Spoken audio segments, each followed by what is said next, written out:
حمل کے دوران ہونے والی آئرن، خون، فولک ایسڈ کی کمی کو کس طرح سے پورا کیا جا سکتا ہے؟ پاکستان کے اندر تقریباً ہر سال 100 میں سے 10 خواتین خون کی کمی کی وجہ سے وفات پا جاتی ہیں۔ اس کے علاوہ اگر ہم دنیا کی بات کریں تو تقریباً ہر سال سینکڑوں خواتین فوت ہو جاتی ہیں۔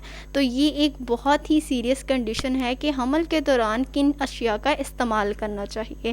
حمل کے فرسٹ منتھ یعنی کہ 3 منتھ 13 ویکس اینڈ 3 منتھ جنہیں ہم کہتے ہیں فرسٹ ٹریمسٹر، اس کے اندر انرجی کی بہت ہی زیادہ ضرورت ہوتی ہے۔ خاص طور پہ ایسی غذاؤں کی ضرورت ہوتی ہے جو کہ انرجی ڈینس ہوتی ہیں، کیونکہ اس دوران خواتین کو اکثر متلی، دل خراب ہونا، قے اور چکر جیسی امراض مبتلا ہو جاتے ہیں۔ تو ان چیزوں کو کور کرنے کے لیے زیادہ انرجی کی ضرورت ہوتی ہے، اس لیے ایسی غذا استعمال کرنی چاہیے جو کہ انرجی ڈینس ہو۔ السلام علیکم، میں ہوں ڈاکٹر سالمہ۔ آج کی ویڈیو میں ہم بات کریں گے حمل کے دوران خواتین کو کن اشیاء کا استعمال کرنا چاہیے اور کن اشیاء کا بالکل بھی استعمال نہیں کرنا چاہیے۔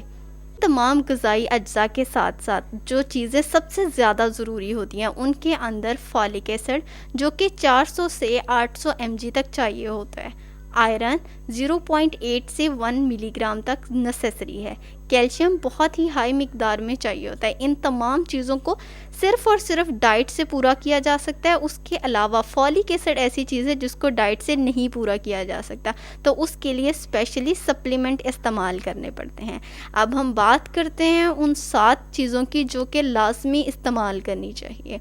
نمبر 1، ملک اور ملک سے بنی اشیاء یعنی دودھ کی چیزیں جن کے اندر ہائی پروٹین موجود ہوتا ہے، کیلشیم بہت ہی رچ مقدار میں موجود ہوتا ہے اور اس کے ساتھ ساتھ بہت اسینشیل وائٹامن اینڈ منرلز ضروری ہوتے ہیں جو کہ آپ کے فیٹس کی نشوونما کے لیے بہت ضروری ہیں، اس لیے روزانہ 1 سے 2 گلاس دودھ لازمی پئیں۔ دوسرا، فولیٹ رچ ڈائٹ جس کے اندر ہرے پتے کی سبزی، چاول، دالیں، مٹر کے علاوہ جتنے بھی چنے، لوبیے، یہ وہ تمام چیزیں ہیں جو کہ فولیٹ سے رچ ہوتی ہیں اور ان کا زیادہ استعمال کرنا چاہیے۔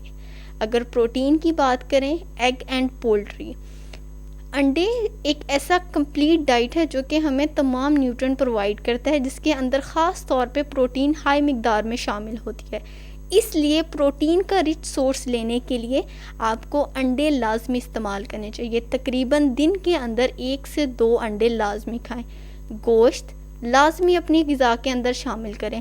ایک میل آپ کا گوشت کا ہونا چاہیے، دوسرا میل آپ کا دالیں وغیرہ شامل ہونی چاہیے۔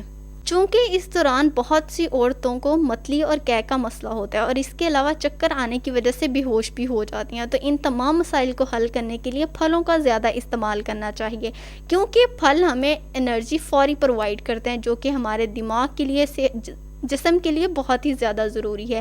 اس لیے اگر آپ کو انسٹنٹ گلوکوز کا سورس چاہیے تو پھل استعمال کریں۔ پھلوں کے اندر آووکاڈو، سیب، امرود، مالٹا اور اسٹرابری جو ہیں وہ زیادہ سے زیادہ استعمال کریں۔ خاص طور پہ گاجر، مالٹے اور انار کا جوس لازمی پئیں۔ 1 گلاس جوس اس کا روزانہ پئیں جو کہ آپ کی اور آپ کے بچے کی صحت کے لیے، دماغ کے لیے بہت ہی زیادہ ضروری ہے۔ اگر ہم فیٹس صحت کی بات کریں تو اس کے لیے آپ کو سیریل کا جو پورشن ہے وہ بہت زیادہ ضروری ہے، جیسا کہ گندم، چاول، مکئی، ان تمام چیزوں کو، اوٹس کا دلیا وغیرہ اپنی ڈائٹ کے اندر لازمی شامل کریں۔ جو نارمل خواتین جتنی ڈائٹ لے رہی ہیں، جتنی کیلوریز لے رہی ہیں، اس کے اندر آپ نے حمل کے دوران تقریباً 300 کیلوریز ایڈ کرنی ہے اپنے فرسٹ ٹریمسٹر کے اندر۔ 300 کیلوریز کا مطلب یہ ہے کہ جتنی چیزیں آپ لے رہی تھیں ان میں سے ایک چیز جو میں نے آپ کے ساتھ فوڈ گروپ شیئر کیے ہیں ان کو ایڈیشنلی ایڈ کریں تاکہ آپ کے جو وائٹامن اینڈ منرلز باڈی کے اندر ڈیفیسٹ ہو رہے ہیں ان کو پورا کیا جا سکے۔ بات کرتے ہیں ان فروٹس کی، ان چیزوں کی جو آپ نے بالکل بھی نہیں استعمال کریں۔ سی فوڈ کے استعمال سے پرہیز کریں۔ سی فوڈ کے اندر مچھلی وغیرہ شامل ہے کیونکہ اس کے اندر ٹاکسک طور پہ مرکری پایا جاتا ہے، تو وہ آپ کے فیٹس کی جو برین ڈیولپمنٹ ہے اس کے لیے بہت ہی زیادہ ہارمفل ثابت ہوتا ہے، تو اس لیے سی فوڈ کا استعمال کم سے کم کریں۔ پپایا، ان رائپنڈ فروٹ یعنی کہ جو ابھی کچے پھل ہوتے ہیں یا ہاف پکے پھل ہوتے ہیں ان کا استعمال بالکل بھی نہ کریں، ان کی وجہ سے مس کیریجز کا خطرہ ہو سکتا ہے۔ اس کے علاوہ اناناس آپ کی جو سروکس ہے اس کو ریلیکس کرتا ہے، جس کی وجہ سے مسکیریج یا پھر پری لیبر جو ہے انڈیوس کرائی جا سکتی ہے۔ تو اس لیے ان تمام فروٹس کا استعمال کم کریں، میدے سے بنی چیزوں کا استعمال کم کریں، بیکری آئٹمس کم سے کم استعمال کریں، کوشش کریں کہ جو آپ کے ہول پریگنینسی پیریڈ ہے اس کے دوران صرف اور صرف ہیلدی چیزیں استعمال کریں۔ امید ہے آپ کو ویڈیو پسند آئی ہوگی۔ تھینک یو سو مچ، اللہ حافظ۔